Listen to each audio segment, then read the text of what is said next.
Call the regular meeting. I had the wrong agenda in front of me. I'm sorry. Finance and Human Resource Committee. Please stand for the Pledge of Allegiance.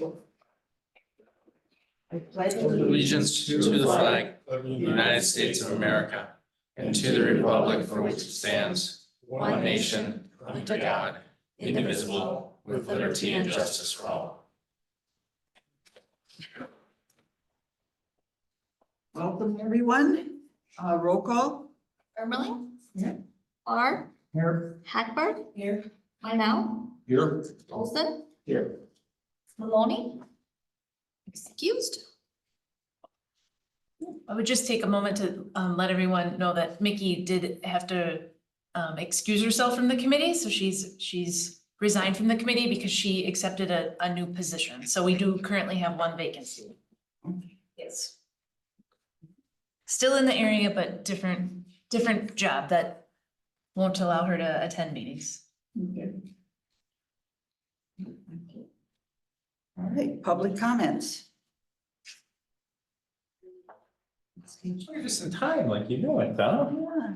Thanks for waiting, Barb. Yes. Oh.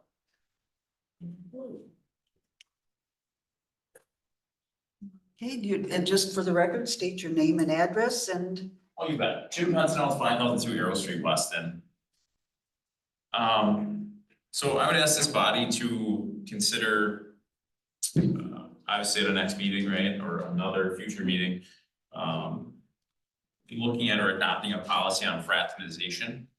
I don't know that we currently have one here now, or if we do, it's not currently being enforced very well. And I think that will assist with some of the accountability that we have within departments. It's hard to tell Billy he isn't performing well if you're headed to play beer pong with him on Friday, right? So we should establish some clear guidelines for that to improve our internal operations. As far as our body camera policies, I don't like what's written in here. I think it should be on all the time, every time. Because when we pick and choose, just like the police department, I assume that there'll be some professional experience shared here from some of our members that the time that you don't turn the camera on is the time that you should have had the camera on. If there's a problem and that you can't say one way or the other that this went good or this went bad, or we did this or we didn't do this. So if we turn it on the same way all the time, every time, and share those the same way.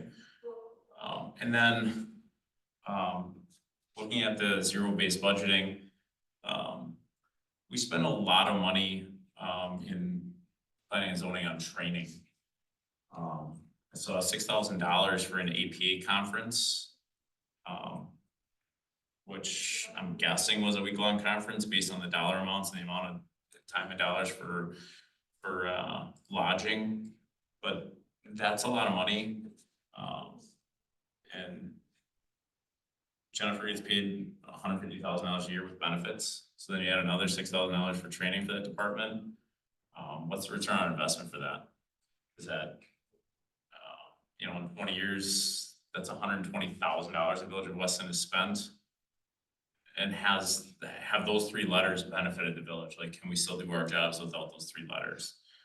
Because it's not your money you're spending. If we need to grant you the time off to go to do this, or there's a cost share, but I think that's a tremendous financial burden for the taxpayers to bear to go to that conference, especially multiple people that go to it annually. Thank you. Right. Moving along, is there any public comments on the, Just staff online. okay? Minutes from previous meeting. What's your pleasure? Move for approval. Steve, do I have a second? Do I have a second?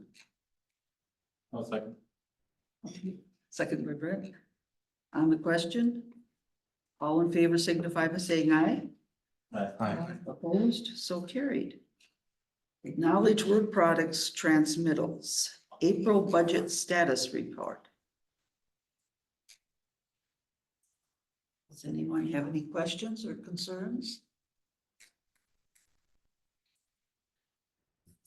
Okay, do we want to just kind of go through them and acknowledge all three, or do you want to do it individually? I'll make a motion to acknowledge this one. Okay, motion by Steve to acknowledge the April budget status report. Do I have a second? Do I? Second by Brent. On the question? All in favor signify by saying aye. Aye. Opposed, so carried. TIF 1 and 2 detail reports for April. Any questions on that? Any questions, concerns? I just have one. I know it was going through it and I've gone through it different times, but when we close the TIF, the money that we budget for like salaries and benefits and everything, I know those will then come back to the general fund. Is there going to be sufficient funds that we are going to cover, more than cover that, I hope? Okay, yeah, I was, as I was going through that, I was thinking to myself, okay, now this is gonna have to all come back. And Yeah, there's some things that will drop off, but yeah, majority like the lawn mowing and the salaries and benefits that will all be coming back to the general fund. Okay, that was the one, I was gonna ask this, because I could see one of, we had a street person that it was being charged to, and I'm going, It's basically for like the work on Weston Avenue right now. We have employees working a lot. well, of yes, but this was more of the, and I think when you said lawn mowing and things like that, I So the thought, lawn mowing, right now we hire Riverside to do the Okay. lawn mowing on the berms and the I business. can't think of the gentleman's name, it just escapes me, but it looked like he was in there. Forest is in there, but Oh, Forest is maybe overseeing some of those projects. Okay, okay. Yeah, Forrest is now our street superintendent, so he's not. So, I mean, it'd be like Dan historically, so kind Okay. of overseeing the paving and those projects within the TIF. Okay, I just, as I was going through there and I was kind of going, oh, okay, I mean, I could understand you and some of the other ones and, but, okay. The only question, I was really not even a question, it was, okay, so, do I have a motion to acknowledge TIF 1 and 2 detailed budget report for April? So moved. By Steve, do I have a second? I'll second. Second by Dennis, thank you. On the question, all in favor signify by saying aye. Opposed, so carried. Legal details for April. Anyone have any questions or concerns? I have a question and I'm not looking for like a 20-minute answer. Give me the 10-second answer. What was the Mount Olive exemption? Just seemed to cost a lot of money. What was that about? So they're looking at having their new funeral home exempt from taxation, so Okay. exempt from property taxes. And there was review to see if that was an adequate claim. Awesome. Thanks. Anyone else? Okay, I need a motion to acknowledge. Motion to acknowledge. Motion by Linda. Do I have a second? Second. Second by Steve. On the question, all in favor signify by saying aye. Aye. Opposed, so carried. Okay, we have nothing under education, presentation and reports. Old business. Discussion and or action on adoption of section 10.26 body camera usage by non-law enforcement personnel in the conduct and behavior chapter of the Employee Personnel Policies and Procedure Handbook. Okay, now just let me. Put that up here. Do I have a motion and a second to put it on the floor for discussion? Motion to put it on the floor for discussion. Motion by Linda. Do I have a second? I'll second. Second by Brent. on the question? Okay. Does anybody have questions or concerns on this? Probably not a big surprise I do, Steve's looking at me. Yeah.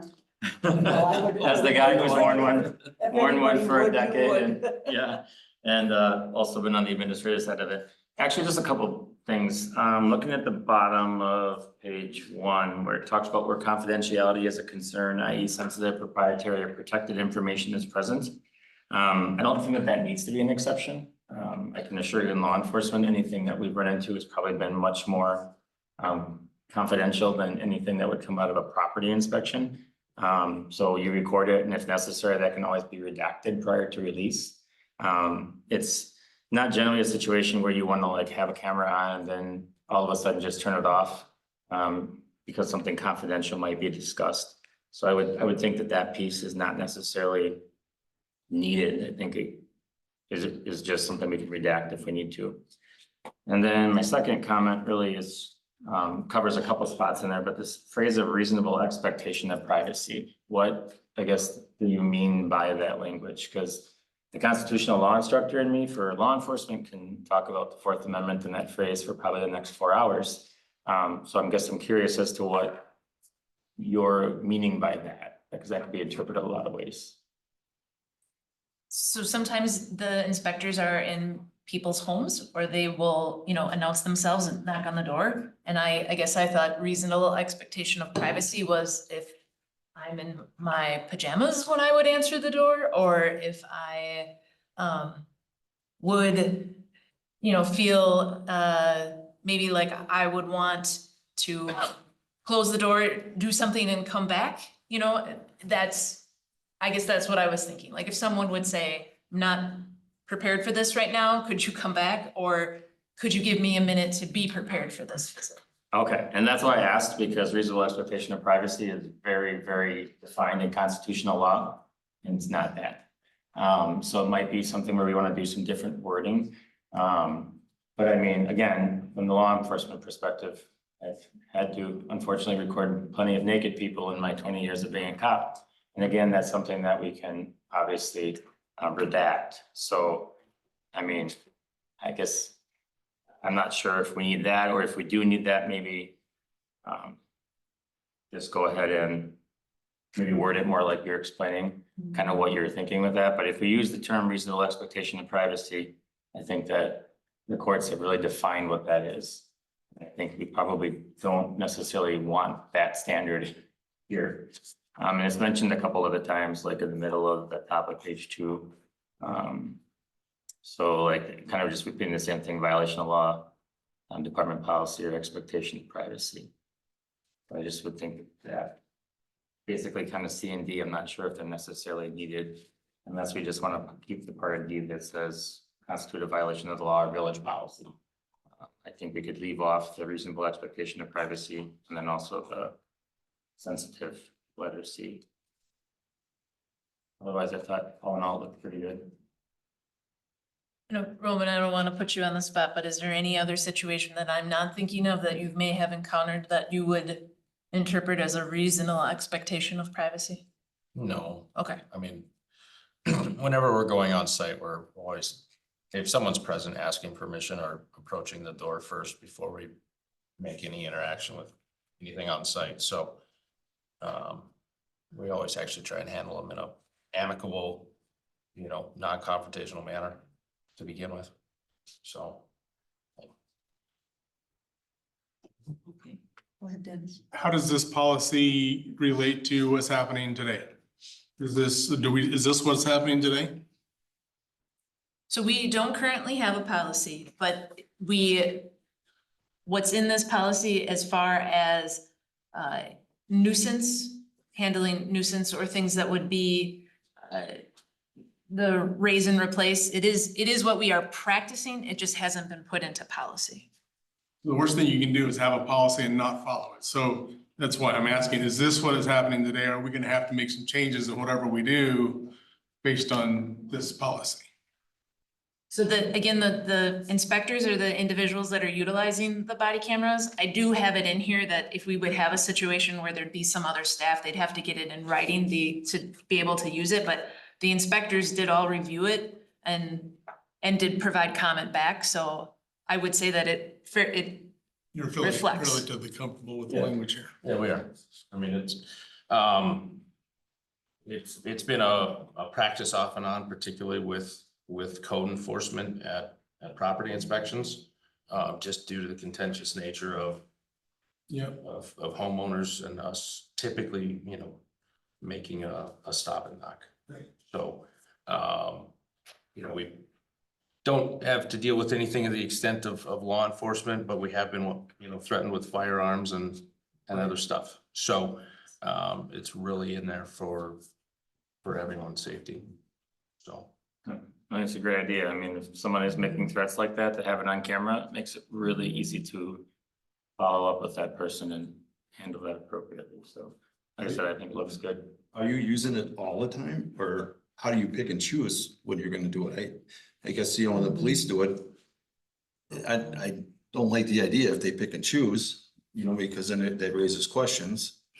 In my mind, I don't know how often you're gonna have somebody that confronts you that you feel you need to report it. And if you're in that situation, I certainly hope that the police are involved, that you remove yourself from harm. But I'm not a fan of this at all, to be honest with you. I think it opens up a number of can of worms. And the maintaining of the records is another thing. I don't know if it's the 120 days is sufficient. That's another question of mine. And I think we do have to maintain it. And I don't know how you maintain the confidentiality of it all. Has Matt Edie looked at this? Attorney Edie has not looked at this. The league's attorney has looked at this. While the league's attorney can't provide what is considered a legal opinion, even though they are an attorney, that's just the league's practice. He made some suggestions, but he did not express that he was uncomfortable with it either. But that's not that's not a legal opinion, but the league's attorney has reviewed it. The 120 days is actually from Mountain Bay Metros. That's how long they keep it, as a minimum of 120 days. At this moment in time, we do have all the videos that we've taken there. They are on the server, on our server, they're backed up. But at some point, right, that we don't need to hold them for, 20 But plus it's a years. public record, so why wouldn't we maintain the public record? But all public records, except for property records, I mean, there's a destruction chart for Right. records, right? There are some things like birth records and death records that are kept into perpetuity, property records, but And others that are kept for 7 years. you're right, payroll records, I mean, the Mountain Bay Metros is a minimum of 120 days. They Is there could a be kept maximum? longer, but Is there a maximum though? In other words, is there a retention period? You say, hey, look, after it reaches 6 months, we're not gonna keep it unless there's a litigious reason or something for it? we could put a maximum to it. I can feel Pam viciously typing over here to see if there's a maximum. But I think we could put a maximum. I think as long as it was the minimum of the 120 days. Brent, do you know from the police force perspective, is there a deletion period or retention period that you? So there's no maximums out there that I'm aware of. It's just the minimums. So like, I'm guessing the 120 days is something like, say, we make a traffic stop and there's no enforcement action taken. We keep it for X number of days just to ensure situations well passed. But like, if it turns into like a misdemeanor or a felony, it just opens up more and more minimums. But I'm not aware of any maximums. I mean, as far as the open records law, I don't think there's anything that says you can only keep it for X number of days. No. Now, do you do this, I mean, when you're just going in for normal inspections, I assume you don't record that unless you figure there's something. When we're dealing with a developer or contractor that is contentious with us, we put it on for our safety. But not a routine property maintenance is how it is in policy. So Correct. a fence inspection to make sure it's off the property line. A new furnace was installed, that the HVAC, that one, anything that would just be a routine, or a complaint where I'm in the vehicle, I'm taking a picture from the vehicle, I never leave the vehicle, I'm not having interaction, that wouldn't have the camera on. Well, my concern is somewhat is that you might go in for a furnace inspection and say, this isn't right, you're gonna have to do this and this. That person could all of a sudden become violent, you know, angry. And if you don't have that camera on, just for routine stuff, you aren't going to catch that. That is correct. Is there a difference though between having it on and having it on? Like, you could have it on your chest every time you go out, but you don't necessarily have to turn it on in some of those lower situations. So like if that were to turn violent, I mean, if they have it on their person, you can always then activate it. I mean, and that's the never ending like debate, right? How long do you want to keep stuff? Because it starts to get really big storage space very quickly when you start adding up videos. So you have to have some sort of mechanism in place for either crazy amounts of storage over the years, or, you know, at what point are you going to get rid of some of the non-consequential ones? Right. But I mean, like, you can have it on without having it on. I don't know if that makes. Well, yeah, that makes Wearing sense. it. You Yeah, could be like- wearing it without having it on. I guess I've been with Mr. Pincinello and when I had read this, that was my thought. I thought, well, do you have this on all the time? Or is this just, you know, when you think you're gonna have a problem? And, you know, When it's on the person, it takes about, 1 to 2 seconds for it to Start recording. start recording. It's, Does it have a look back period? So like most, like police body cameras, like Axon, Taser, the one everybody knows, right? You can set it to a look back period, so anytime it turns on, the last 30 seconds of video only is captured. So like it wouldn't capture the audio, but it would capture the last 30 seconds of video. So, if something were to turn off, and assuming that whatever system we have, there's a potential to set a look back period, most of them do have something. this, we were operating within a pretty small budget when we started doing this pre-COVID. Okay. So, they're not as nice as the Axion cameras. Yeah. So, I'm it- not aware that they have a pre-recording. I don't believe so. yeah. It's not something that I've come across with any other recordings. Okay. So, yeah, a lot of it happened with, the 2017 shooting. And then there was an inspector down in Milwaukee that was shot that same year on the job. And so we had, that was really when we started using them. And because it was definitely some scary situations, particularly with the Aspen Street apartments going in there after the incident over there. So, it's a lot of times we just have them on, and people are a lot more cordial when you just have it present. Yeah. They are. Is it visible that they're operating? There's a light indicator on it. There's no notice recording, hey, you're being recorded or anything like that. You just got a light saying, hey, people are just by default aware because there's a light on that they're being recorded.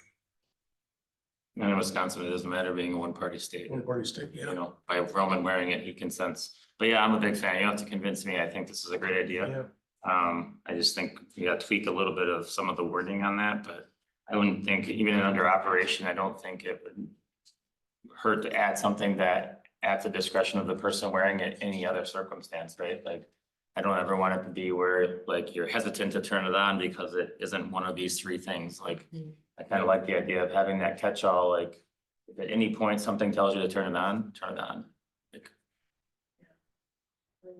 Are the recordings available to the public after the fact, from a FOIA perspective or things like that? Due to open records requests. They'd have to be requested. We don't post them, No. but they'd have to be requested. But there's not a huge barrier to getting access to public information. No. Once again, you come back to the storage issues. And Yeah. you're creating these records. I'd be very, very, very surprised from what I read online with the state statute. I'd be very surprised if we don't need to have it stored for a long period of time. And I don't know how you differentiate between when you're gonna have it on or not have it on. Because that raises questions Mhm. down the road. And even if somebody is cordial, they may want documentation at some point. Well, now you've opened up this can of worms of having to provide documentation to them. And you're putting yourself in a bad situation. I'm just saying, I'm not in favor of this at all.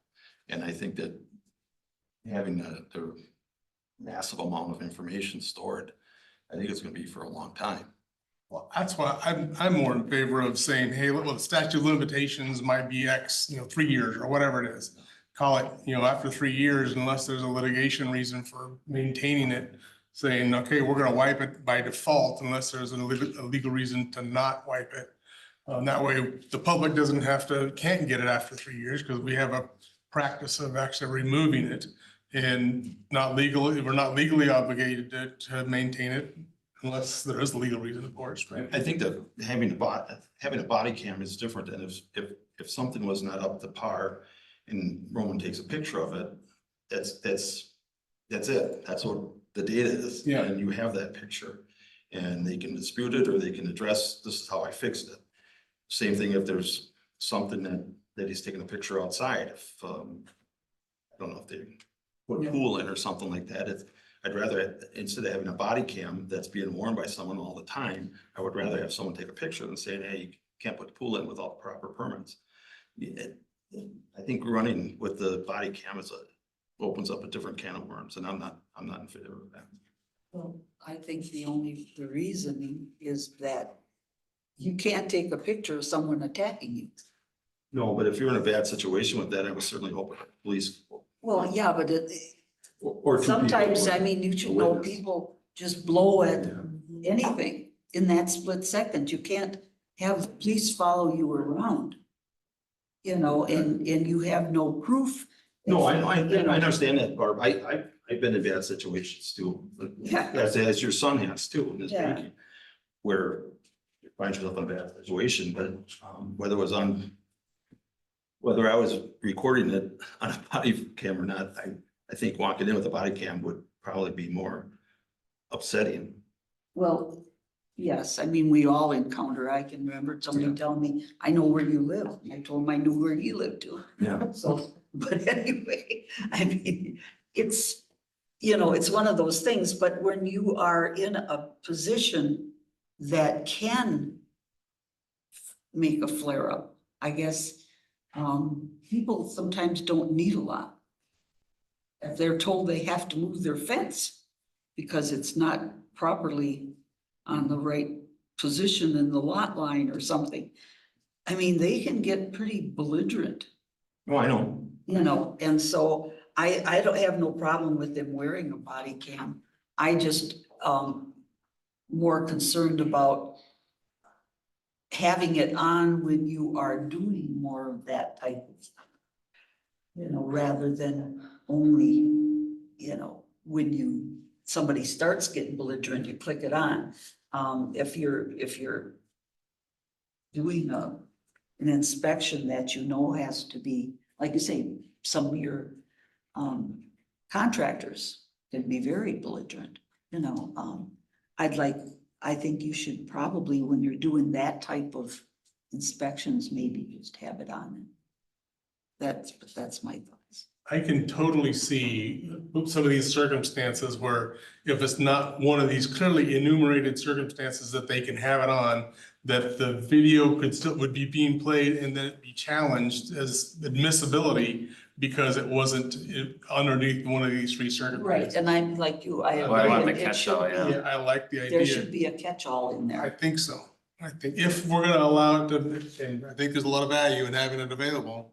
If we're gonna allow it, I think we do have some broader language, but then I think we also get rid of it. So there's not one from a storage perspective and then two from a public availability perspective. We have and that way we limit the village's liability for storing stuff for a long period of time, both on a storage basis, but also on a privacy basis.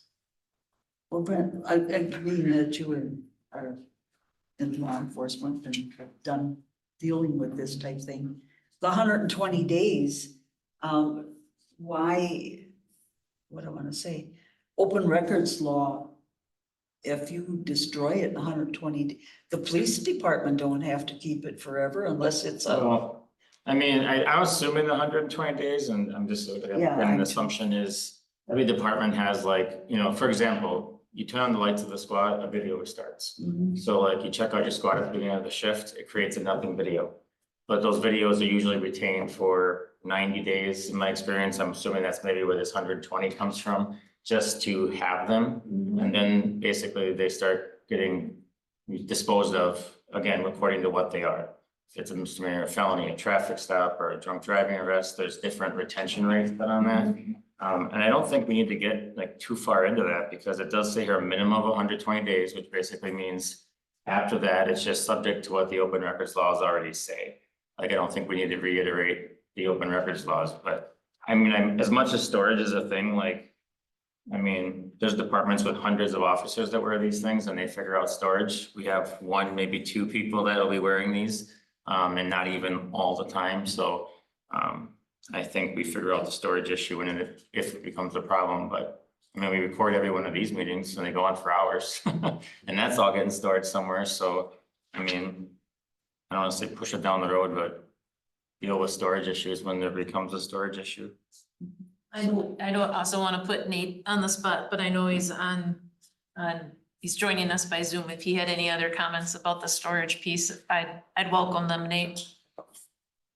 I mean, I monitor the storage regularly. We're in, we have a large capacity. So to the comment that all these meetings are getting recorded, I guess we're not a big issue at the moment. There are other ways to attack it if it were to become an issue. So not a large concern. What does the storage cost? Well, it depends on the medium, I guess. You know, if you're going cloud storage, if you're just going, straight metal. In this situation, we would just go with regular traditional storage. I don't have the cost of, what a, couple, 10 terabyte drive is at the moment, but it's not substantial. State statute does have 120 days for body camera footage unless essentially an incident occurs while it's on. For municipalities? Yeah, just it says for law enforcement agency body cameras. I don't know if they're But that's for law enforcement. I'm Yeah. saying about public records. Well, they're public records. Yeah, but there's different classes for it. But I don't think there's a municipal employee classification for it. So I think it would default back to public safety. I think at the end of the day, like, we put a dollar a month on safety. Have to be that guy. I mean, and I'm the guy that likes to look at money and make sure, but like, what is safety worth? I mean, at the end of the day, so. So what changes now would you like to? So just looking at 4C and D, I just don't think we need the confidentiality part. And I think we should reword reasonable expectation of privacy more along the lines of what was intended by staff. And then just include the kind of the catch-all or anytime, the authorized staff member feels it needs to be on. So that covers any time that they just kind of get a nod feeling and want to turn it on. So then they're covered. And I think this list does a pretty good job of including most circumstances. I mean, I don't have an in-depth knowledge of inspections, but I think this covers a great majority of the things that they do. So, we had a motion in a second to put it in.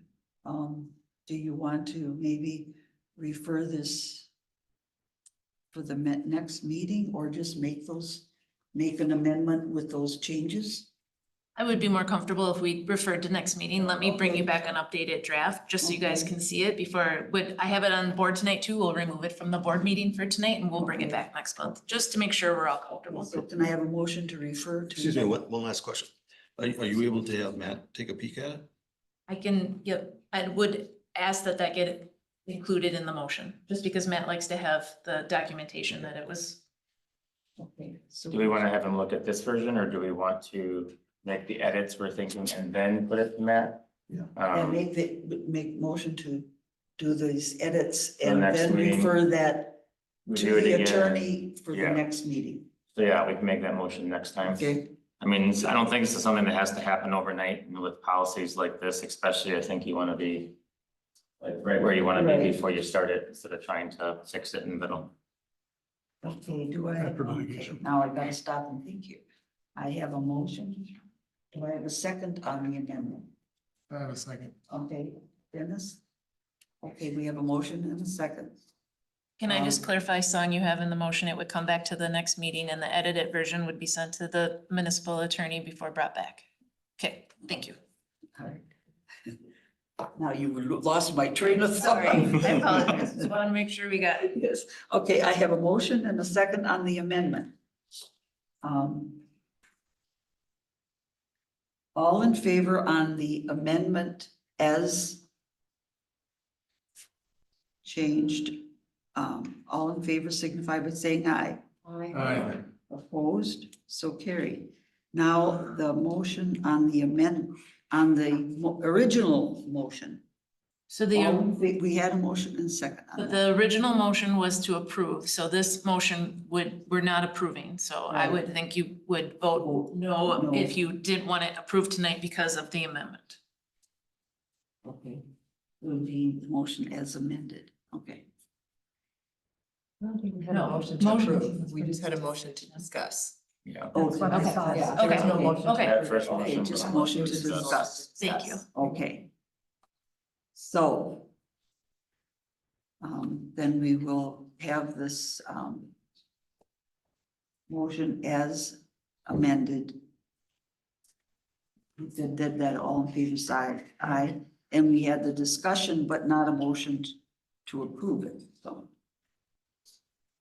So all in favor signify by saying aye. Those opposed? But you said I had a, Yep, but it was just to discuss, not to approve. Okay. That was the clarification, so. all right, so we can move ahead then. Yeah. Right. Right. Have to get those amended motions are one of those that you're in. All right. Discussion and or action on section 10.03 cellular phone policy in the conduct and behavior chapter of the employee personnel policies and procedures handbook. Okay, what's your pleasure?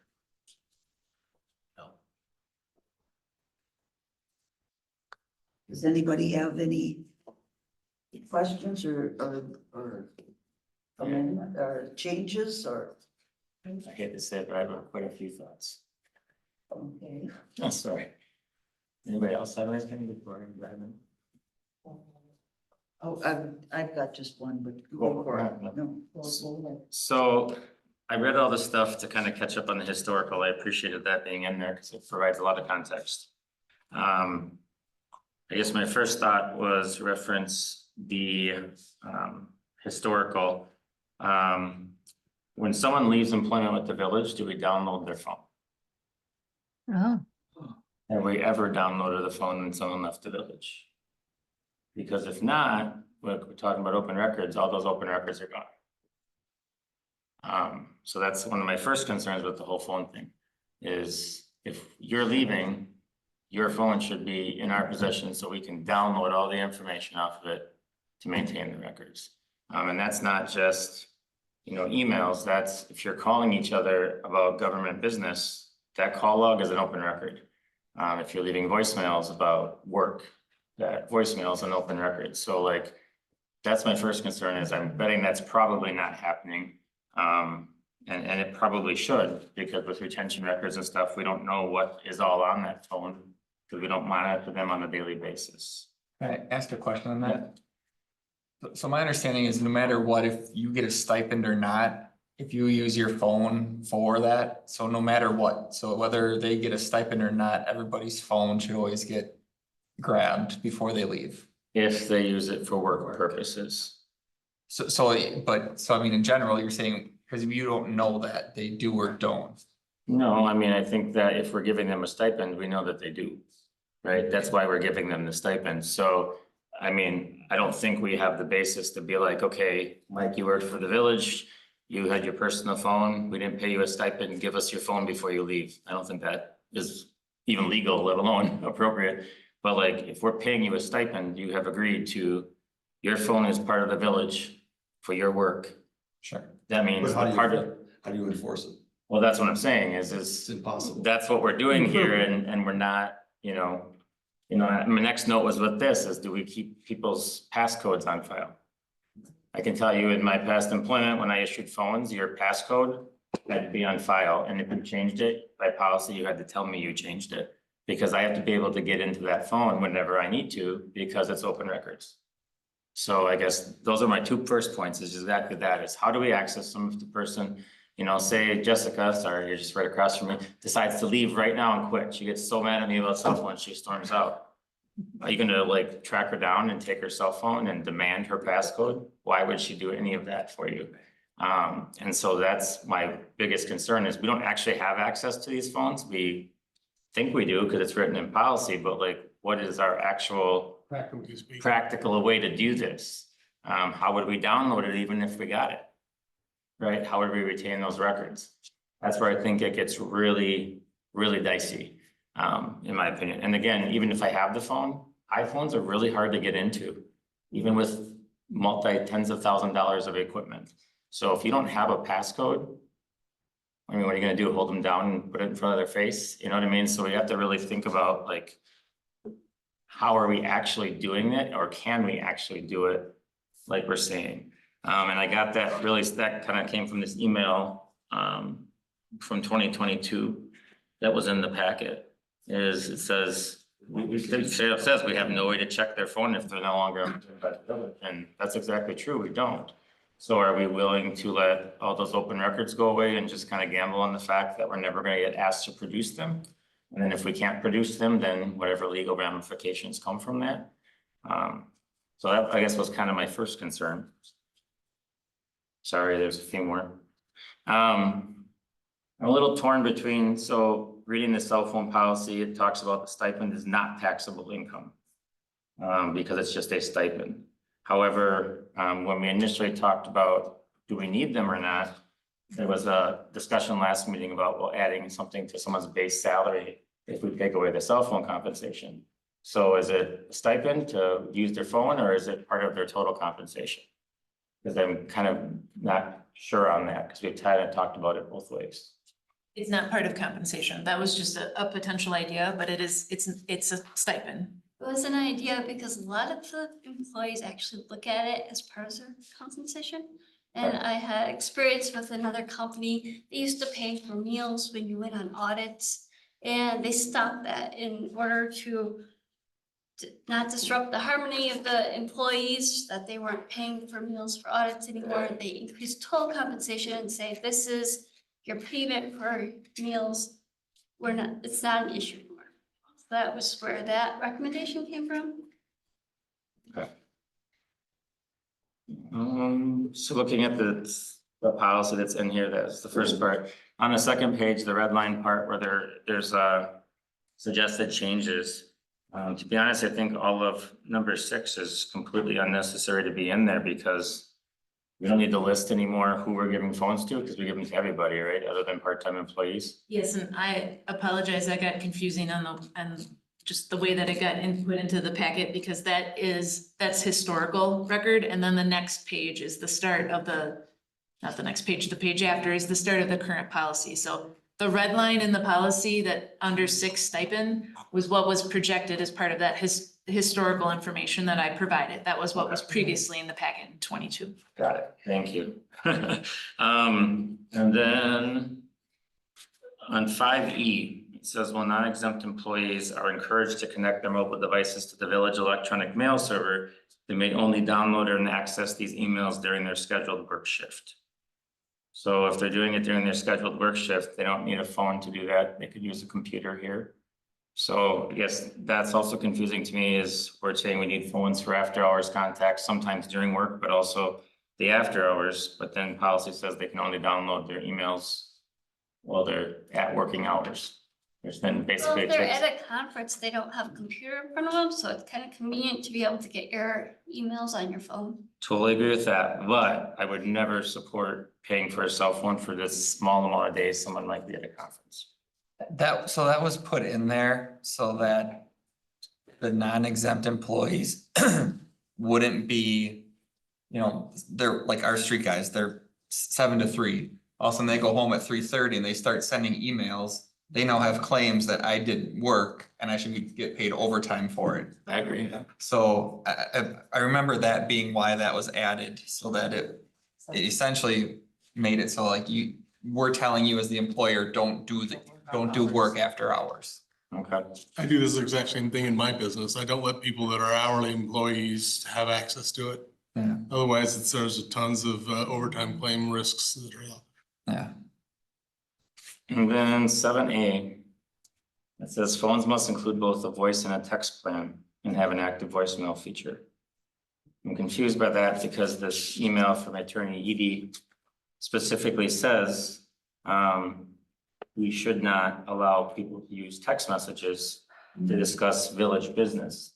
So if the attorney is saying we should not use text messages under any circumstances, why does our policy require they have a phone plan that allows text messages? Unless I'm misreading that, and I apologize if I am, there's always a lot to read, yeah, like, we're contradicting ourselves, there's like, in our policy and from what the attorney said. And that's put in there, a few times to like 8 and stuff as well. Where are you reading? 7A, it says, sorry, it's not a page number, it's 7A on the policy of 10.03. 81 in the packet. Oh, there you go. It just says you should have, must have a voice and text plan and an active voicemail account feature. I guess the one I'm reading doesn't say text plan.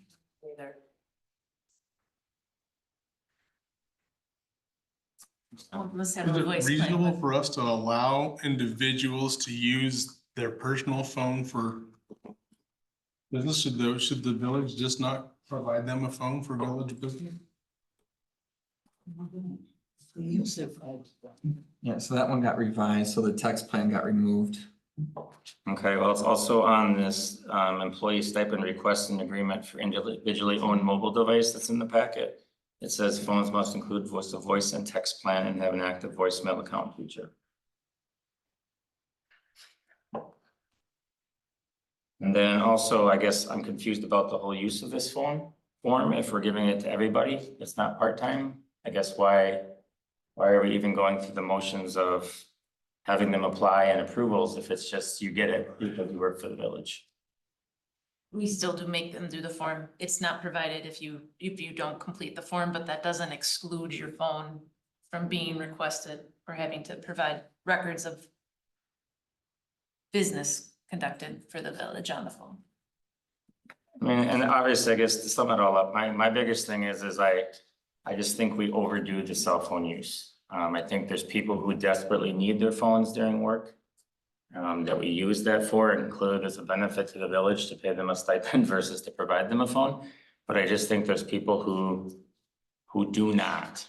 And I guess, you know, I'm happy to make a motion if necessary, but looking at this, you know, chart in the packet here of all the employees for the village, I have questions on here about several of them and what their need could possibly be for having the need for a work compensated, partially compensated cell phone. I've worked for chiefs of police who have chosen to use their personal phone as also their work phone for a stipend. And that phone number was given out to every member of the public to contact them because that phone was partially subsidized by the taxpayers.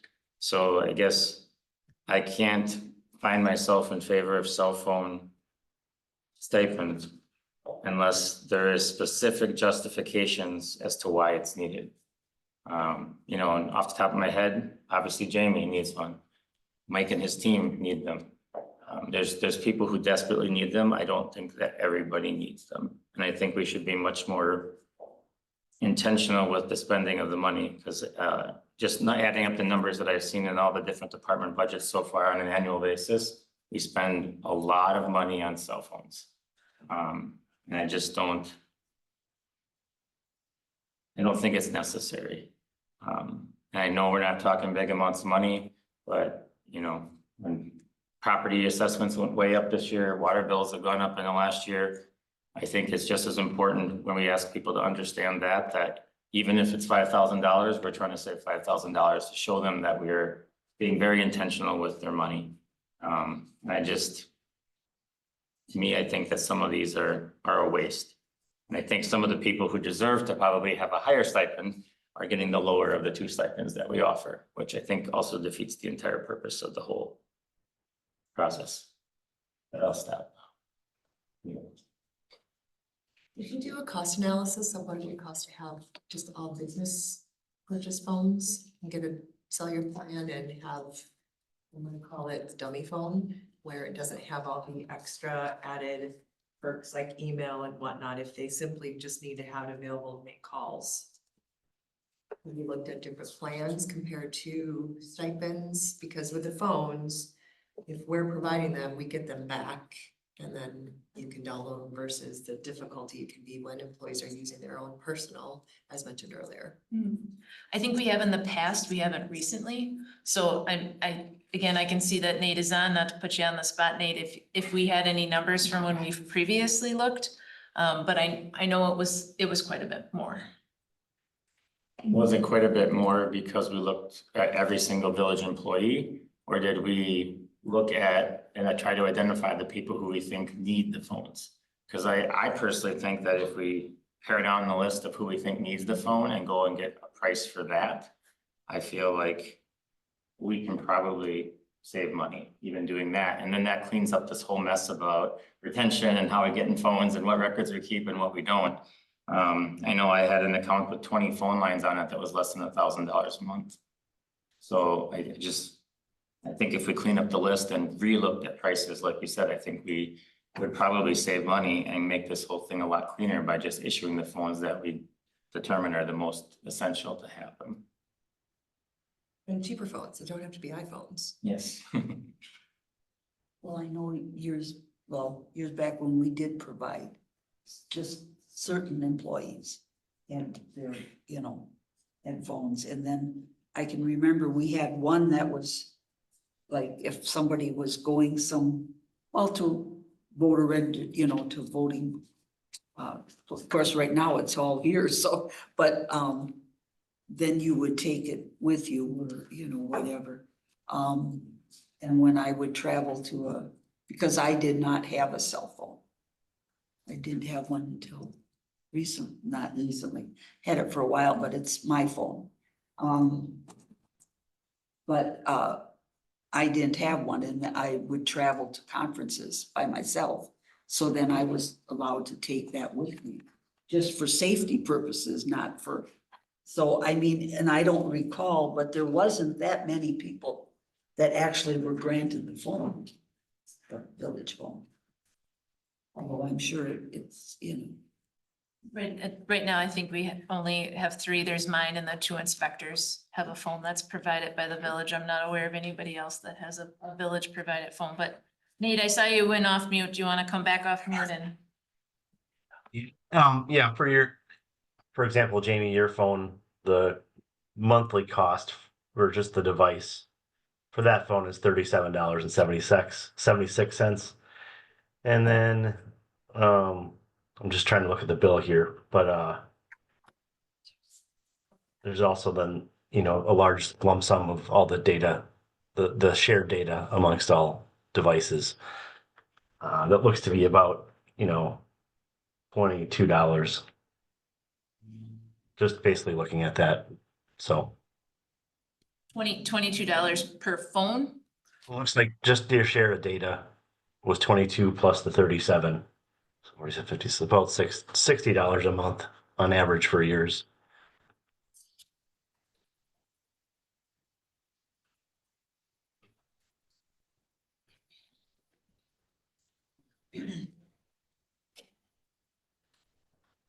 well, my other question, and as I have said, I'm not a cell phone guru, so if anything, I'm about as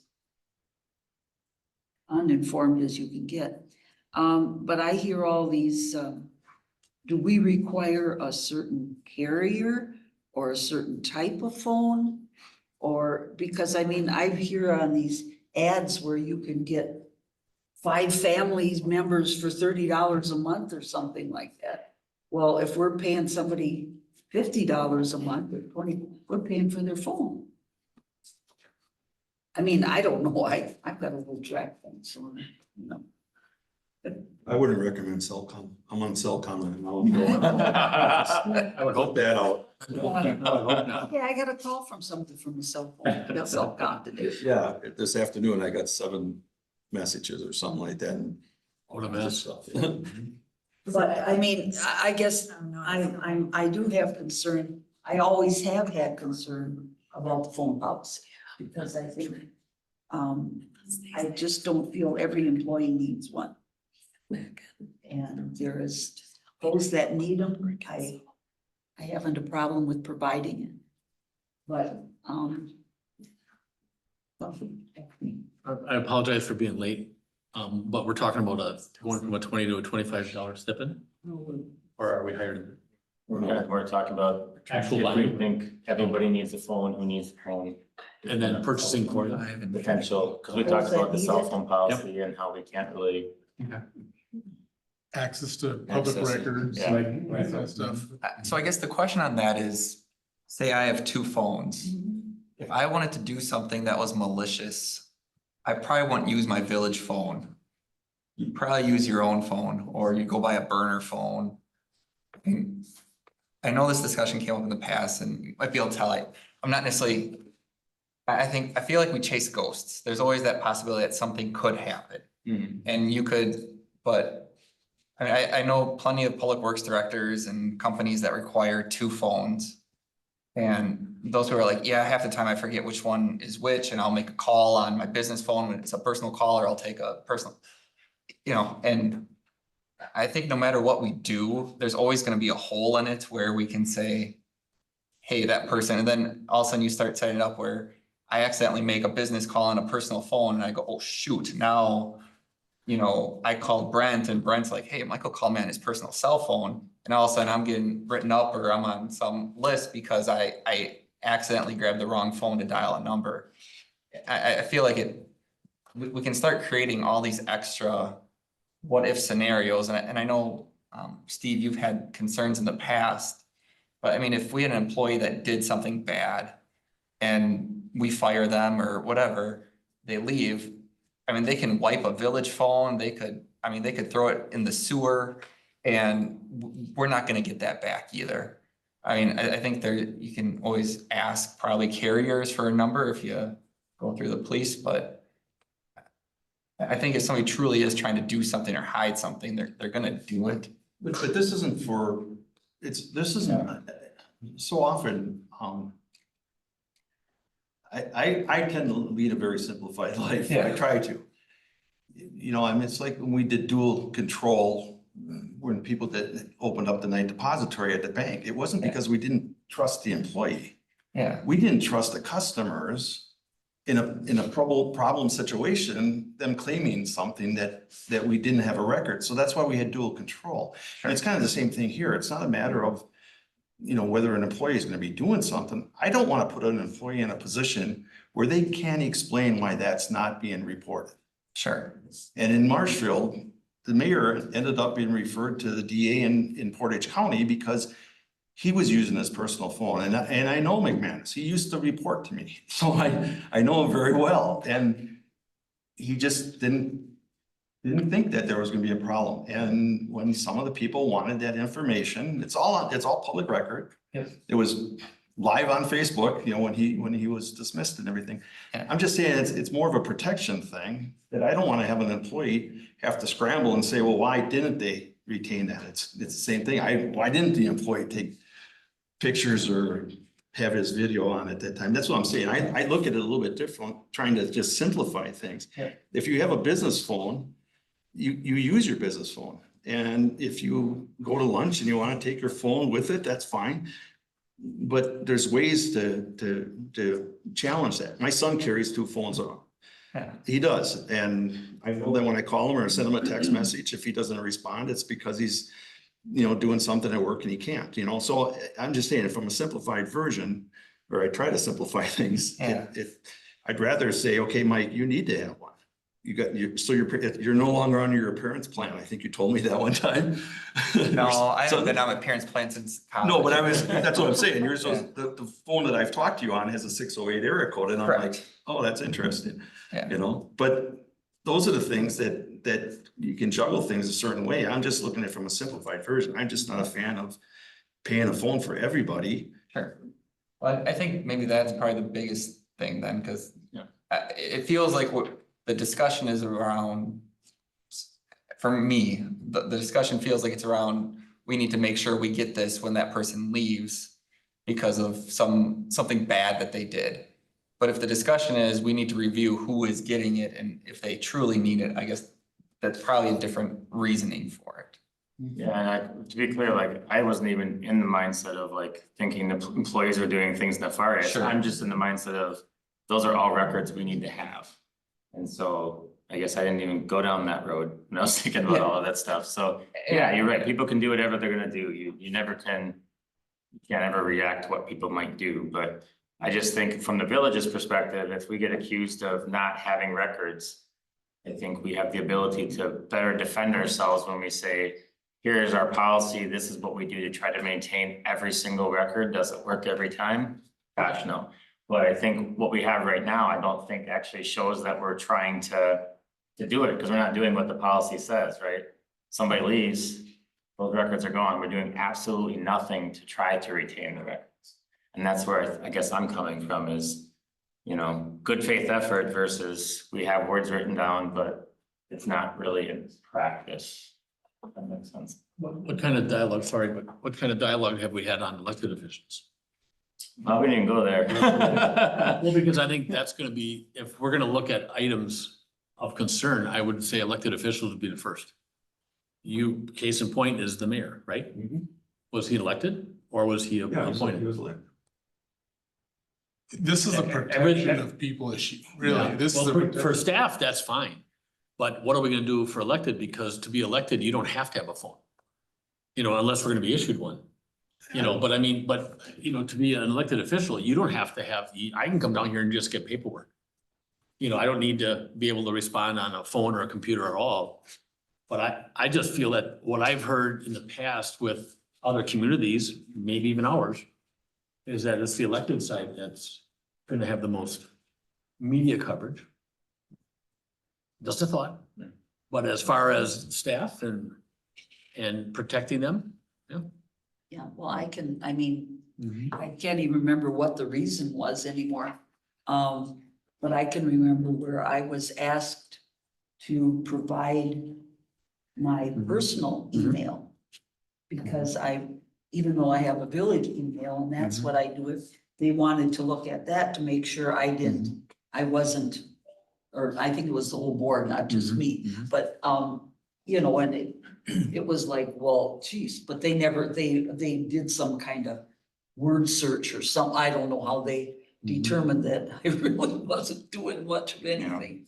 But In reality, if you have a public official, whether they be elected or whether they be employed, and you're using your personal equipment or devices for public business, that personal device can be subpoenaed and all the information that's your personal information can become public record. Yeah. So this is a personal protection to have, how can we prevent or protect individual employees from, or elected officials for that matter, from having their personal life put in on public trial, so to speak. And one of the ways you do that is you limit the devices or limit the media or resources they can use for business purposes. You have a policy that says if they still don't do that, that's on them, that's not on us. We've tried to put in place something to protect them from themselves, so to speak. From a legal standpoint though, like, say you have 2 devices, could somebody say, oh, like, that's your village phone, but I still wanna see your other phone. I wanna make sure you didn't Well, yeah, that's They what could. they did with my You'd have to have a legal basis though to believe that there's something on your phone, like to convince a court, like, I need to see Michael's personal phone against his will. They'd have to convince a court they have probable cause to believe that there is something on your phone, not just because, oh, I think Mike's shady. I wanna see. No, both you of can his have my phone phones, right now. Yeah, you know what I mean? It's Like, discoverable. I mean, they can ask you for it, but then it may not become part of the record because it wasn't. Sure. But we Ultimately. aren't asking for that, right? Like, I wanna be clear, like if Yeah. someone said, like if someone said to me, Jamie, I need to see your personal phone, I don't think you're being truthful, I would say, I have a village phone, here's my village Yeah. phone. When exactly. you wanna see my personal phone, well. Get a court order. Yeah. That's exactly right. But if you're So- conducting business, village business on your personal device, it's totally fair game. Yes, Everything on that phone, everything in your email is totally fair game. And I don't think it's fair of us to ask you to do that. Personally, I agree. like if I really get down to the nitty gritty of this, I don't think it's fair of us as the village to ask you to put yourself in that spot. And then clearly I've worked in the public world for 20 years, exactly understand what Mike's saying. I've carried 2 phones for a number of years. So I get it. I just don't think it's fair to ask of that. Okay, so because we're getting, So I have a motion I'd like to make. I'm okay, gonna try to make it sound not as wordy as it is in my head at the moment. okay. And hopefully make it make sense. So I'm looking at this page, this little colored chart. So what I'd like to do is I'd like to make a motion to direct staff either next meeting or a future meeting, because this could take some time, so I don't want to force this over the next short period of time. But at a future meeting to come back, starting with the Board of Trustees, Jamie, and on down on here, I'd like to direct staff to provide a list of those people who they think need phones and justification as to why. That could be during work hours, that could be, must be available after work hours, must be on call, whatever it might be. Because I think that's the step we need to take first before we start talking about, do we give phones? Do we buy phones? Do we pay stipends? I mean, we can't figure out numbers until we kind of solve this first issue. So I'd like them to come back and provide us with a list of who and why they think need phones. Be honest with you, I started going through and highlighting people I didn't think needed phones, but I was doing that based off of position titles. And I don't think that's fair because I don't necessarily understand probably as well as the department heads what their people do. So I'd like to, at a future meeting, have a list from staff of these are the people we think need phones and this is why. And then go from there. And again, open-ended if that needs to be 2 months, 3 months, because that takes time. And I understand we're getting into the summer and all the busy things going on. I'll second that. Okay. You have a motion by Brent, second by Mark, to direct staff to have for the next or future meeting, a list of those needed persons that need phones and provide who and why. and I'm sorry, I just had a text or a chat. Nate, did you still want to chime in? No, I'm good. Okay, thank you. Thank you. On the discussion, Okay, can I, yes. does that help you? Well, yeah. Does that take us down the path where you kind of It want to does, go? but I'm Linda, you wondering, too? from a time standpoint, should we also request And you, I assume. a plan similar, like I guess there's 3 phones right now that he's talking about. Should we also have them explore? If we were to, Well, I think before we explore plans, though, we need to know how many phones we need. Yeah, what. And there's different plans out there like FirstNet, which is available to government employees like elected officials. They do qualify for that, which have reduced public rates. So there's just like so many variables there. I feel like that's pointless until we determine what we actually want to do for phones. That's just And my it isn't thought just process. position, it's also on call. Yeah, I mean- it could be in, at work, out of work, after hours, 24 hours on call. I mean, whatever it is, I mean, right? How often does that happen? Yeah, exactly. And that's why I said from the board on down. Very, very, rarely, you know. Yeah, from the board on down, because like Mark said, the board, maybe the board needs phones. I have worked with municipal boards where every board member was issued a phone. So it's just, I think we start fresh and look at it and say who needs it, who doesn't. And then kind of go from And there. I think staff includes both public safety entities too. Because we're paying for both of those, 75% and 65%. I just want to know, do they have phones or do they not have phones? Mountain Bay Metro, officers all and the fire. officers have phones. Okay, just so that's noted in the report when it comes back. Okay. What is it? Are they under a plan? Just out of curiosity, are they under a plan or are they under individual? I believe that they're under a plan, but we would have to confirm that with chief and we can add that to the report for when it comes back. Okay. I don't know about safer. Okay. There, end of discussion, or do you have more? Okay, all in favor signify by saying aye. Aye. Opposed? So carried. Okay. Um, 10, zero-based budgeting, planning department and building inspector.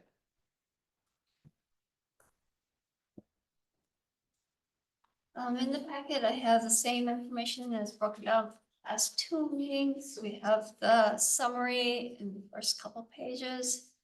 And then we have the detail in the second.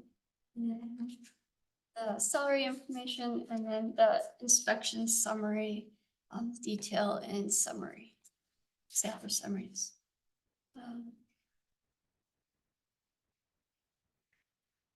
Is there any specific questions? Any questions, concerns? I only had one. Again, thank you for this. I think this is like transparency at its finest. Really does show we're using funds and using them well. This is probably more just me not understanding the comprehensive planning, other professional services. It's gone on the last page of the operating budget before the colored graph, just the, I don't know. When I printed it, it didn't give me the page numbers, so. 88. It's just, it varies so significantly. We're talking everything from like, you know, low thousands to up to 20,000. So what are we kind of spending that on? Like, why is there such a variation? Can I answer that? Sure. So in the past, there's been a $10,000 kind of placeholder that was used for extra assistance. So basically, I'm the only planner right now. So if I need extra help, like Mark Roffers, who has helped us with the code, like right now, he's helping us adjust that code because I don't have time myself to do it. Or it was just kind of built in there if we got to have too many site plans coming in and I can't do all the review in the time, I could reach out and we could have Mark do that, or I've used it for studies like a housing study. The reason the number is so big for the next year is because we have to do the comprehensive plan update. Oh, okay. So this is an update year. It'll be large next year also because it's a 2-year project. So that only happens every 10 years. So I knew there was probably a reason, and it's another So employee that's without just for paying for the- another employee. yeah, for the, Absolutely. Awesome. Thank you. Anything else? Okay. can I make a comment about a comment that was said at the beginning? Sure. So I'm not sure where the $6,000 is, but I just want to say that a lot of that money in there is for training, and because the department myself is so busy, I never get to go to training. So in the 22 years that I've been here, I've gone to an APA concert or conference twice on the village. Both of those have been in Minneapolis. One of that was last year. And they only come like every 10 years. So the one before that was 10 years. And Barb might remember the other one that the village paid for was when I came from Marathon County. I was at a conference in Denver, and it was right at the time I was coming here in 2003. So Dean and it was the village or the town or the county at the time, Mort, Yeah. yes. The two of them agreed that the village would pay for the conference because I was going to the conference and then I was starting work here. So really, I try to go to the local one just because that tends to be cheaper and also has more information. It is nice to go to the national conferences every once in a while, like last year in Minneapolis, where they talked a lot about housing, and I got to see things that we're not going to see here for 5 years just because we're not ready for it. But it's nice to see how other larger municipalities are dealing with those issues already. The conference tends to be a little bit more expensive because I would have to fly. They're usually not in locations that are easily drivable here. So that's some of the reason why I didn't go either, because I just don't have time to do it because it tends to be in April. When we're really busy here, so. I just wanted to make that comment. Thank you. It is budget for 2 people too. Yeah, and originally, when Carrie was here, she would have been going to those conferences too. So now it'll just would be me. Okay. All right, I guess, okay, new business. Budget amendments for TIF 1, capital projects and TIF 1 special revenue. So at the Public Works meeting, there was a bid out for additional street work because when we looked at our projection this year, we realized we had a little bit more money in our TIF. And with the needs that were needed for these streets by the hospital, we thought we would go out and bid for those additional funds. So because it wasn't the plan when we adopted the budget in last November, we're bringing forth this proposed amended budget for you to look at and approve. With this approval, it will make the funds available to go forward with the approved street bid for the hospital area roads. So if you look at page, so I did include all the original budgets, and then on page 101, it will show the year-to-date, the original budget, and then the proposed amendments to that. So I also have a projection, 'cause I know we're concerned about being able to close that TIF, and I want to prove that with this approval of this amendment, it will not really change our closing date. So, is there any questions of what's in the packet there? I do. So we're talking about the business park and the hospital, correct? Yes. Are we getting the longest extended life that was supposed to happen with these projects? Or are we doing them early because we have a little extra money? Well, we're probably doing them about maybe 5 years early. Why would we do that? Well, in 5 years, we would be borrowing $1.2 million, which would have a greater impact on the tax roll than. But I mean, would we chip seal these areas first? They've been microsurfaced around the hospital areas, the extra streets, so. Yeah. Those are ones where curb and gutter is starting to fail, the cracking is to a point where the microsurface that was done about 6-7 years ago, that's at a point where the cracking is, it's probably not an option to. And we could look at doing that, but, So in 5 years, we'd be taking a loan out, but what about in 2 years? Same thing? Probably not in 2 years, I just think sometimes with some of this kind of structure, are we getting what we thought we would get out of this? You know, so I mean, I'm out at the hospital at least 3 times a week. And I don't have any issues with them roads. In fact, I go very fast on them because I can take that long bend, you know, and get around the trees. But, and that's kind of what you're thinking about, and then going up to Weston, right? correct, yeah. Yep. And then, I'm in the business park a little bit, but I kind of think the roads are really good out there, but. Yeah, so Ryan Street. Oh, Ryan, okay. So it's Ryan Street and then Commerce from Ricky Val heading west, so it's not all the streets, Yeah. it's 2 streets in the business park, and that was in Is the it Ryan budget. from Schofield up to the bridge or Correct. all the way to Weston? Just to the bridge, Okay, yeah, essentially RJB Hardwoods, okay. But we're allowing trucks on that. we do, yeah. Yeah. Oh, yeah. And instead of pushing them out to J, and like all trucks normally have to do, go out to a, you know, and then hit the highway and go either way, we're letting them come on Ryan and then go to Weston and then double back because they don't want to go on Schofield and Camp Phillips. I've often thought we should have a semi route, but we let them go anywhere they want. And, yeah, I just think there's more time in that than I know we're talking about a loan in 5 years, but you know, so what happens to that money if we don't use it right now? Nothing. I think it just stays in TIF balance, right? Isn't that fantastic? I mean, that we actually don't spend it? I mean, it's just my thought. I can't help it, so. Okay, but I'm gonna ask the question is, when we close the TIF, say we have extra money in the TIF, what happens to that extra money? has to get allocated right now, though. We are still looking at presenting options for affordable housing. Were you finished? Oh, no, Yeah. you're proposing what? Options for affordable housing. Okay, We I- would bring that back on. yeah, I doubt if that'll get through. I'm just saying that right off the bat. I don't think a village or even a city is in a good spot to be doing that. That's just not our expertise. We wouldn't have to be the ones administering. Correct, but we'd be giving a builder, a contractor, money to create these affordable homes.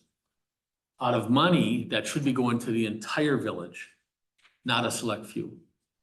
I'm just telling you, I don't.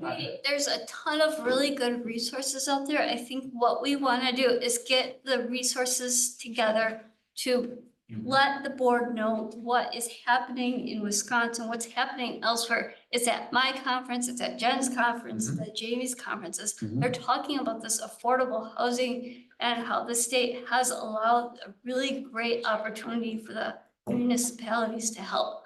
One of the, he's gonna be running for governor, but Washington Administrator Josh Schulman, Mhm. he had a really great presentation, and he was talking about what they're doing in Washington County to help with this affordable housing, and how he went so far as to blame us as municipalities for this housing mess that everyone's in. Stop it right there, but I really think you need to give us a chance. Let us prepare something to bring to the board before we talk about stopping this in the track. I agree. It is a problem. I agree. Okay, and the other Okay. thought is that what if we have to, at the end, if we have to allocate to the county, to the schools, to the Mhm. whatever. If you have to allocate that much to the school, maybe Right, you're not doing them any favors right But- now. But the money we're talking about coming out of TIF, when we close it, is gonna be our money. no. not- It's- not- No, because the percentages are already gonna be given into the other three quadrants too, correct? Yeah, It So we're only messes talking up about our portion. formulas for everybody because of the lump but we're only sum. talking about our portion, correct? But if we use it to do roads in the TIF, Mhm. that is going to prevent us from, in 5 years, having to borrow that money. I mean, it might be a little early, but then hopefully it's gonna be 20 years down the road before we have to repair it Do again. it again, yeah. I mean, And so that was the and that thought. will impact the Yep. taxpayers, Yep. because Yep. we're gonna have to borrow that money. Now we can Mhm. use it because it's money that's in the TIF that has Mm-hmm. been earned that we can use that for. Later in the board tonight, we're gonna be talking about Nick Avenue again. And every time we've talked about it, you've always come back with, well, we have to pave it. So I guess my question is just one more time on Joe's Road off of Weston Avenue to the south. Jones, yeah, Jones, is that our road or is that a private road? that's our road, Our road, Yeah. and it's not paved. Okay, correct. that's Okay. not on our agenda. I know that, Okay. but it will be, okay. Okay, that's a village Yep, agenda, I know. okay. All right, so, now you. But we're lost talking me. about road repair. We're Yeah, talking about yeah, road redoing, right. so. So what's your, let me click on this again, Mhm. so we can get it, okay? What is your pleasure on the proposed budget amendments as presented? We need a motion? I guess I have one other question before our motion. So not being as familiar with those roads or do drive on them and just clearly don't pay enough attention.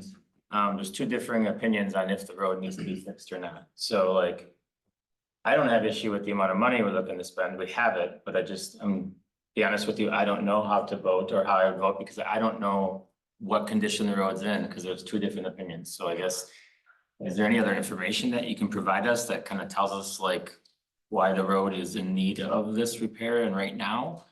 Or Have you done that one test that? What do you have a rating? Yeah, what do you call it? A pacer rating. Yeah, pace rating. Have we done pace ratings on those two? Yeah, And those are our worst two sets of roads?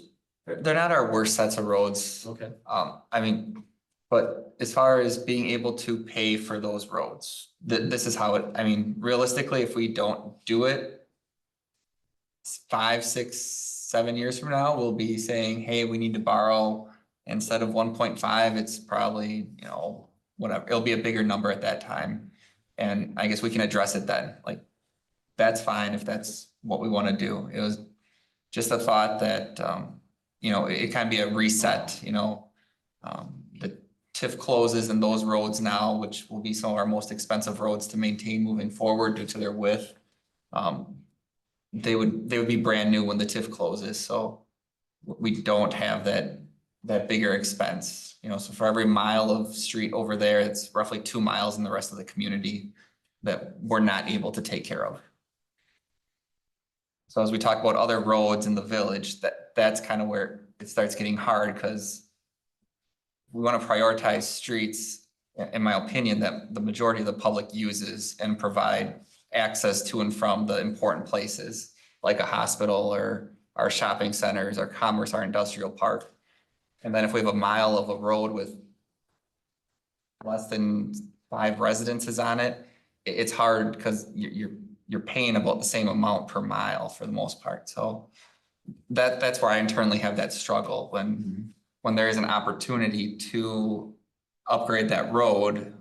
Maybe it hasn't reached its full useful life, but it at least in moving forward makes it, I believe, in my opinion, less of a financial burden on the community. Is that road that goes around the hospital in worse condition than the Weston Avenue, that goes past the hospital, where we did Weston Avenue and stopped at Camp Phillips Road? And then, of course, we stopped where it was Rothschild, but Rothschild fixed theirs. So there's that section. We fixed ours too. We get it together. It's a joint road between Alderson and Right, Birch. but there's a section there that hasn't been done. Correct, but that's ours, yes, but Yes. but when you say Rothschild fixed theirs, we also fixed that. That's Yes, well, I all. understand, yeah, okay. But that section is fixed. Yeah, I mean, and so then like- from Camp Phillips going this way is being fixed, but that portion right in front of the hospital Is not. has not. Yeah, so all for the most part, every single stormwater inlet in there, the concrete rings have failed, so they all have little sinkholes forming next to them, so at a minimum, we'll need to redo those over the next, 2 years. And there is maintenance coming up due on those roads, so it's not necessarily just the asphalt, it's the curb, it's the inlets. Well, every time I go through there, I go, oh, it's like we didn't complete it. And I'm just wondering, is that section any worse or better than that goes around? I mean, if there's stuff that needs to be done, I guess I'd like to see it done while we still have funds to do it without going out and borrowing. Well, I think the road going towards Rothschild was not done. But we did do in front of the hospital to Camp Phillips. That's a newer, no, it's not. Those are the same Yeah. time. Oh, okay. No, I don't mean just now. I mean prior. Oh, prior, Yeah, yes. prior, the section in front of the hospital to Camp Phillips on Weston Avenue. 2003, Yep, 2004. It's relatively new, Yeah. where when you go 20 years. towards Rothschild, all the way down to Alderson, that was old. And plus the sides and Well, yeah. it was just really tough, dangerous, actually. Okay, no, I So just, I think it matches up and I'm on that road too on Weston, and I think that's in pretty good repair right now. And 03, I don't know what's the lifespan. well, I of was that. just wondering if there was Right. repairs that Mhm. needed to be done at Mhm. this point that, if there's drains. or Right. whatever. Yeah, so I mean, as we talk about the cost, I mean, the pavement is 400,000 of the 570,000 on phase 1 or phase 2, I think it is listed there, and then the other one, it's 660 of the 1 million. So a lot of that other stuff is taking care of some of the sidewalk, curb and gutter, the inlets, manholes, a lot of those other items in the pavement, so. If this were to be approved, would it be done this year or next year? We could do it we could do it this year. This year? And then when is Schofield supposed to be finished? This year. This year, Yeah, but like fall, snowfall? yeah, October. They were putting curb in first part today, so. And we could defer it till next year. I mean, I think that's allowed. I don't know. That we have to spend it before, Or I think we just have to have it under contract, correct? I don't know. We'd have to look at that. I guess we maybe don't even need a decision. We can hold the bids for 90 days. I just, like I said, if you're looking at having borrowing funds for it, I know. we got the funds, I think we should. My opinion. I'm fine with pausing if you want me to bring back more information on it. Thank you, guys. As I said, I was just not being able to envision the road. It's hard to be like, oh, yes, let's do this, or, let's not. That Well, helps. we would be saying yes or no here, but if we say yes, it would then go to the board for Yeah. approval. I mean, maybe a little bit more education, That's I fine. guess, maybe, so. Okay, what's your pleasure? It's getting 6 o'clock. Is one more meeting gonna affect this year's start? On those two? The business park was in the budget that was approved, that was part of the plan, so at the very least, probably tell the contractor they can move forward with the business park portion, and that's why we bid it the way we did, so that it wasn't just one project, it could be split out, so. What do they think? What's your thoughts? Put it off for next month. Yeah. So we'll get more information. It's nice to be thinking about like, oh, you can preemptively fix roads. That's a nice position to think about being in, but Well, and if There's there's a lot of other money. things when you drive down, and all that stuff, I don't pay attention to that. I look at the road. so this month I will make sure that pay attention. Okay, so we have a motion to refer Yep. to next month. By somebody, yes? I'll make that motion to Motion by defer. Steve, do I have a second? Second by Linda, almost looked over and see Steve. Today. On the question, all in favor signify by saying aye. Aye. Opposed, so carried. Okay, remarks from committee members. Steve, Linda, Mark, Apologies about being late. Brett, No? Dennis? And I have none. Future items, next meeting date is June 16th at 4:30. Motion to adjourn. Motion to adjourn. Mark? Oh, Dennis, Dennis. all in favor? Aye. We are adjourned at 6:02.